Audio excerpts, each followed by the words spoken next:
Assalamualaikum semuanya, terima kasih buat kawan-kawan yang telah mengklik video ini. Dan yang baru mengklik, ku ucapkan selamat datang. Nah, di konten kali ini kita bakal membahas seputar berita viral yang bisa dikatakan unik dan lucu gitu. Yaitunya prank yang dilakukan Yana Supriyatna kepada masyarakat se-Indonesia, termasuk jajaran pemerintahan seperti polisi, TNI, BPBD, Basarnas, dan relawan lainnya yang berjumlah kurang lebih 200 personel yang terjun langsung ke lokasi rawan di tempat Pak Yana ini menghilang itu. Tidak itu doang, ada anjing pelacak juga dan dukun-dukun yang katanya juga ikut membantu. Sebenarnya hilangnya orang yang bernama Yana ini di Jalan Cadas Pangeran itu udah membuat heboh warga se-Sumedang. Apalagi Cadas Pangeran juga terkenal dengan kisah-kisah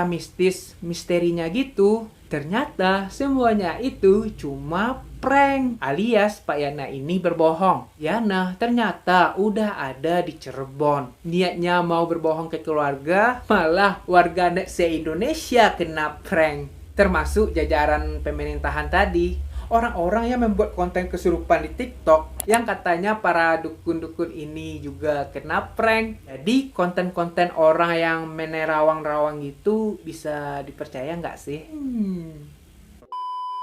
Oh ya, kebetulan sebelumnya aku juga ada buat konten tentang misteri Jalan Cadas Pangeran. Konten tersebut udah aku buat jauh-jauh hari sebelum kejadian yang sekarang gitu. Sehabis ini jangan lupa ditonton ya. Linknya ada di deskripsi. Nah, tanpa basa-basi lagi, seperti apa kronologi kejadiannya? 3, 2, 1, cekidai.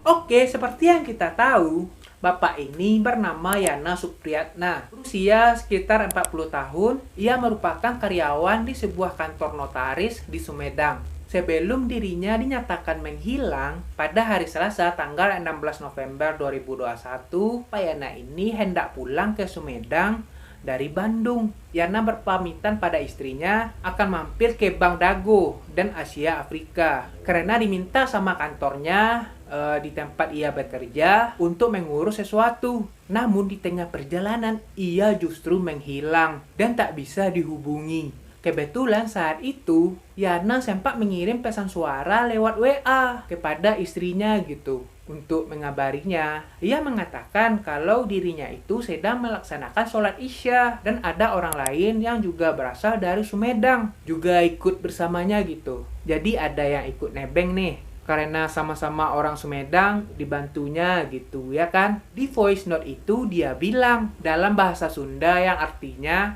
ayah sholat dulu di simpang, sholat Isya. Kebetulan ada orang Sumedang juga, nebeng ikut sama ayah. Bunyi pesan suara pertama. Kan ada 3 pesan suara tuh. Beberapa lama kemudian, Yana kembali mengirim pesan suara yang kedua gitu. Ya Allah, kirain mimpi. Taunya kenyataan. Ya Allah, berikanlah kekuatan. Kukira yang numpang bukan orang jahat. Ternyata orang jahat. Setelahnya masuk pesan suara yang ketiga. Di voice note yang ketiga ini cuma terdengar suara nafas berat gitu dan lirihan gitu. Voice note ini kan sempat viral di sosmed gitu. Netizen aja berpikir kayak seseorang yang sedang memotong sesuatu gitu. Bahkan ada menduga bahwa korban tengah disakiti, bahkan dimutilasi. Sehabis voice note yang ketiga itu, Pak Yana ini nggak bisa dikontak sama sekali oleh keluarganya itu. Secara keluarganya itu langsung panik gitu ya kan. Pasti terjadi apa-apa sama Yana ini.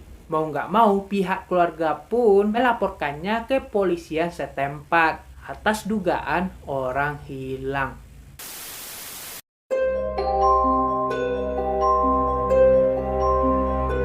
Bukan main. Hilangnya Pak Yana ini menghebohkan warga se-Sumedang, bahkan se-Jawa Barat. Apalagi nih ya, hilangnya Pak Yana ini di tempat yang terkenal angker dengan misteri-misterinya, yaitunya di Jalan Cadas Pangeran ini. Di jalan ini juga banyak jurang-jurangnya.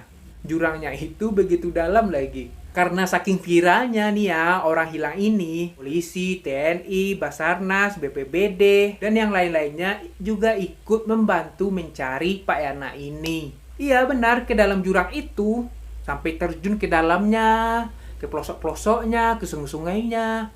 Soalnya pas di TKP memang benar ada motor Pak Yana ini di kawasan tersebut saat kejadian. Motor Astrea milik Pak Yana ditemukan oleh keluarganya dalam posisi terparkir di bahu jalan di Cadas Pangeran itu. Persis sekali di bawahnya itu jurang yang begitu curam dengan keadaan stang yang terkunci. Motornya pun ditemukan tanpa mengalami kerusakan bersama helmnya. Itu makanya tim-tim tersebut masuk ke jurang untuk mencarinya. Bisa jadi nih orang atau Pak Yana ini dibegal, dibunuh, atau diculik makhluk halus gitu.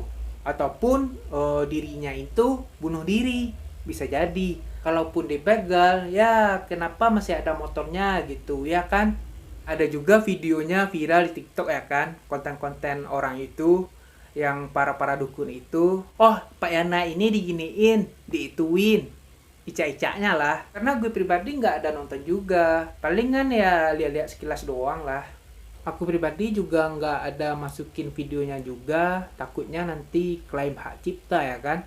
Lalu setelah 2-3 hari pencarian, karena Pak Yana ini tahu dirinya viral nih, Pak Yana pun menyerahkan dirinya ke kantor polisi dan menyatakan dirinya itu ada di Cirebon, bukan di jurang Cadas Pangeran itu. Duh, enak banget ya. Lalu kenapa ada motornya di Cadas Pangeran? Alasannya motornya itu kehabisan bensin alias mogok. Lalu naik mobil lah ke Cirebon. Namun setelah ramai dan viral atas kabar menghilangnya Pak Yana ini, Pak Yana akhirnya menyerahkan diri ke kepolisian Cirebon pada hari Kamis tanggal 18 November kemarin. Nah, kenapa bisa seviral itu? Karena voice note Pak Yana yang seakan-akan dirinya itu diculik gitu, atau dibegal, atau enggak dibawa lari lah gitu, atau enggak lagi kena diancam gitu. Makanya bisa viral. Jadi orang banyak yang khawatir gitu. Karena netizen ini kan merasa kasihan gitu, jadi korban kejahatan. Lucunya banyak warganet berspekulasi pas Pak Yana ini sebelum menyerahkan dirinya, pas dirinya masih dinyatakan hilang, netizen-netizen ini mengira dibawa makhluk gaib lah akibat mengantar sosok misterius itu. Lalu suara voice note itu seakan-akan berada di dalam hutan yang ada sungainya gitu, karena kedengarannya kayak sunyi-sunyi gitulah. Jadi para warganet ini udah berpikir yang aneh-aneh. Karena hal itu banyak netizen yang mendoakan semoga Pak Yana ini cepat diketemukan. Yang ternyata dirinya itu nggak di Cadas Pangeran, melainkan udah di Cirebon. Selamat, Anda kena prank. Serius, lucu sih. Katanya lagi alasannya melakukan hal tersebut karena tekanan pekerjaan dan masalah keluarganya. Sedangkan kata istrinya sendiri nggak ada masalah-masalah apa tuh. Nah, kata pihak kepolisian sendiri, alasannya itu selalu berubah-ubah gitu. Jadinya bingung gitu. Bisa jadi alasan-alasannya itu dia berbohong lagi ya kan? Tapi artikel lain yang gue baca, supaya Pak Yana ini bisa pergi ke rumah istri mudanya gitu.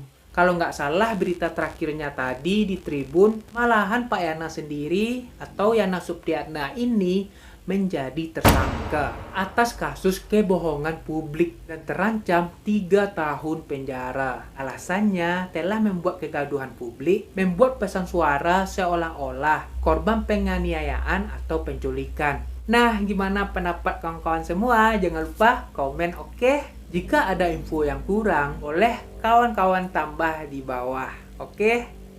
Nah, sekian konten kali ini. Tapi lucu sih. Ya udah, aku nggak tahu lagi harus ngomong apa, langsung aja penutupan. Bagi kawan-kawan yang suka konten yang kayak gini, jangan lupa subscribe, oke? Bagi kawan yang apa sih? Oh ya, jangan lupa like video ini, oke? Aduh, udah lama nggak ngomen, udah lama nggak ngonten jadi lupa ngomong apa. Pokoknya terima kasih buat kawan yang telah menonton video ini sampai habis. Jangan lupa kasih like-nya kalau kalian suka, dan bagi yang belum subscribe jangan lupa subscribe dong dan nyalakan notifikasinya supaya kawan-kawan semua dapat notif video terbaru dari channel ini. Dan sampai jumpa di video selanjutnya. Bye.